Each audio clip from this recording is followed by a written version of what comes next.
4 piece পাউরুটি, হ্যাঁ ঠিকই দেখেছো, 4 পিস পাউরুটি। এই 4 পিস পাউরুটি দিয়েই আজকে আমি খুব টেস্টি আর হেলদি একটা ব্রেকফাস্ট বানাবো সকালবেলা। পাউরুটি তো তোমরা অনেকভাবেই খেয়েছো, অনেক রকম টোস্ট, বাটার টোস্ট, সর দিয়ে টোস্ট, তারপরে হলো ডিম টোস্ট, অনেক কিছুভাবে খেয়েছো, স্যান্ডউইচ। কিন্তু আজকে আমি বানাবো সম্পূর্ণ একটা ভিন্ন রকমের টোস্ট, আর সেটা হলো মিল্ক টোস্ট। তো চলো কি করে বানাই দেখাও। প্যান তো গরম হতে বসিয়ে দিয়েছি, এর মধ্যে এবার দিয়ে দেবো বাটার। আর প্রত্যেকটা পাউরুটি আমি বাটার দিয়ে প্রথমে সেঁকে নেব। তো প্যানে আমি বাটার দিয়ে দিয়েছি, দেখতে পাচ্ছ প্যানটা গরম হয়ে গেছিলো, তো এই বাটারটা পুরো মেল্ট হয়ে গেছে।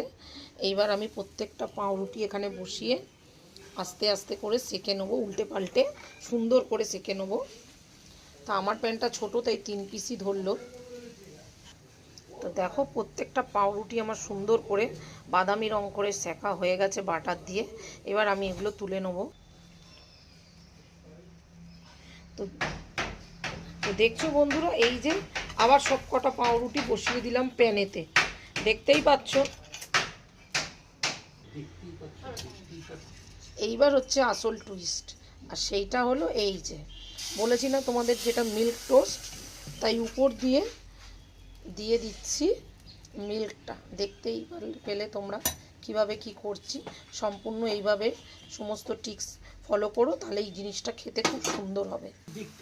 এবার আমি পাউরুটিটা উল্টে দিলাম, উল্টে দিয়ে আবার উল্টো দিকের পিঠটাতেও দিলাম। একটু শর্ট শর্ট থাকলে ভালো হয়, তাহলে জিনিসটা বেশি খেতে ভালো লাগবে।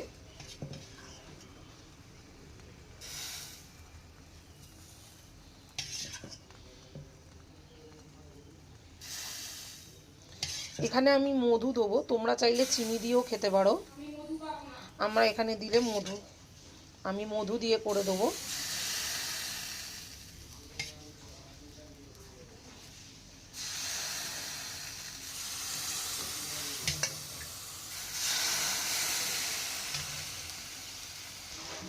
আবার আমি এটাকে উল্টে দেবো। এইবার এখানে উপর থেকে দিয়ে দেবো মধু।